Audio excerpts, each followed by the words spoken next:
इस समय मैं इस वक्त बातचीत करने के लिए पठानिया साहब जी, मैं आपसे ये पूछना चाहूंगी कि 2 दिन से लगातार हंगामा जो है असेंबली में देखने को मिल रहा है। तीसरे दिन आज तीसरा दिन है, वही मैं कह रही कि 2 दिन से जहां देखने को मिल रहा है, आज तीसरे दिन में भी काफी बड़ा हंगामा जो है देखने को मिल रहा है। अगर बीजेपी की बात करें, भारतीय जनता पार्टी के विक्रम रंधावा और मलिक के बीच में, जो महराज मलिक के बीच में भी आज हंगामा जो है, काफी बहस। और इसके बावजूद ये भी कहने को सुनने को मिला है कि विक्रम रंधावा जी ने कहा है कि हिंदू जो है महराज मलिक को अब मार देंगे और पीएफए जो है लगना चाहिए महराज मलिक पर। क्या कहेंगे इस पर?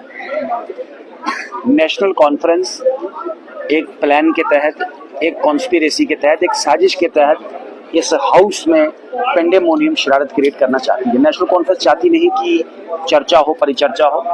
नेशनल कॉन्फ्रेंस के झूठ के पुलंदे एक्सपोज हों।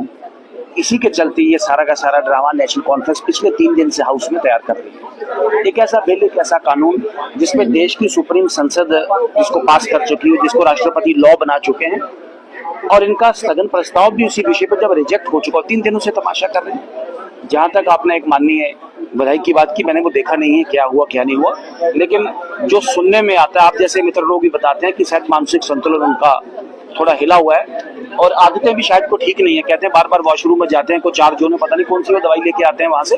तो मेरा ख्याल है मानसिक संतुलन ठीक करना पड़ेगा। स्पीकर महोदय ठीक करें, नहीं तो हम तो ठीक करेंगे, कानून की प्रक्रिया से करेंगे। मगर ये कहा गया कि महराज मलिक को उनके पिता ने भी घर से बाहर निकाला है, पीएफए लगना चाहिए, ये बातें यहाँ पे इस तरह की करनी है। किसी भी धर्म विशेष, खित्ता विशेष, पंथ विशेष के विरुद्ध भड़काऊ भाषण करने, प्रोवोकेटिव स्टेटमेंट्स करने, चीप पब्लिसिटी और चीप टीआरपी के लिए कानून तो अपनी प्रक्रिया लेगा।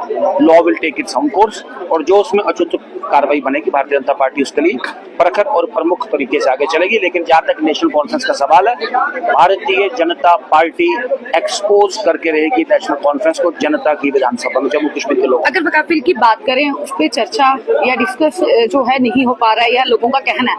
मगर अभी 2 मुद्दे ये भी थे, स्टेटहुड की बात करें, डेली वेजेस की बात करें, उन पर तो अभी तक बात जो है स्थगन प्रस्ताव लाया आज कि डेली वेजेस पे और खासकर नौजवानों के रोजगार के ऊपर बात की जाए। 5 लाख नौकरियों 5 साल में देने वाली नेशनल कॉन्फ्रेंस ने अपने एक नेता के भतीजे को कल कंसल्टेंट लगाया है टूरिज्म विभाग में। तो नेशनल कॉन्फ्रेंस की सिंसियरिटी यहाँ से दर्शाई जाती है। नेशनल कॉन्फ्रेंस का लोगों के प्रति जो भाव है या जो ईमानदारी है अपनी गारंटीज फुलफिल करने के लिए, यहाँ पे एक्सपोज। चलिए सर, शुक्रिया। तो चलिए सब हमारे साथ इसमें बातचीत करने के लिए पठानिया साहब जी थे। आपको बता दें कि क्या कुछ कहा तमाम लोगों ने है, जब अपनी अपनी राय जो है हमारे कमेंट सेक्शन में जरूर दीजिए।